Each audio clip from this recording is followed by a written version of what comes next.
El Partit Popular fa pinya entorn de Marga Proens. La política campanera ha presentat avui, envoltada per uns 250 membres de la formació, la seva candidatura a presidir el Partit de les Balears. Diu que el seu objectiu és construir un projecte de llibertat amb un PP popular més fort i modern.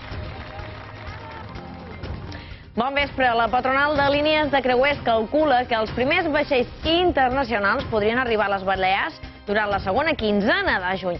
El sector ha qualificat d'excel·lent la decisió del govern central d'aixecar la prohibició de l'activitat als ports espanyols a partir del pròxim dia 7. La resolució s'ha publicat avui al Butlletí Oficial de l'Estat. Els creuers, això sí, hauran de fer proves Covid periòdiques tant als passatgers com als tripulants i preveure acords amb centres de salut i allotjaments per poder evacuar-ne possibles infectats. Les navilieres asseguren que el protocol està pràcticament enllestit. És una de les notícies del dia, però n'hi ha més que vos resumim a continuació en titulars. Començam. L'Associació de Consumidors de Balears ha denunciat davant Consum 8 aerolínies i comercialitzadores de vols per incomplir la norma que obliga a demanar sobre la condició de residents al final del procés de compra. Segons Consuval, són Iberia, Vueling, Air Europa, eDreams, Last Minute, Viajes Carrefour, Expedia i Rumbo.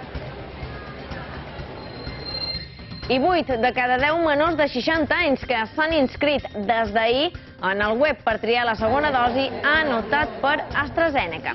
La pàgina penjada pel govern permet triar entre aquest fàrmac i el de Pfizer. I segons Salut, prop de 15.000 persones hi han accedit en les primeres 24 hores. Canvi a la batllia d'Andratx. El socialista Antoni Mires, des d'avui, el nou batlle del municipi. Agafa el relleu de Joan Manera, de Més per Mallorca, en virtut del pacte signat entre els econacionalistes, el PSOE i el PI a l'inici del mandat. Creix el nombre de finques menorquines que creen la seva pròpia marca de formatge. Des del passat 2014 són un 50% més. Els ramaders diuen que és una qüestió de supervivència. Asseguren que ja no poden viure només de les remeses de la llet líquida. I a Formentera, això.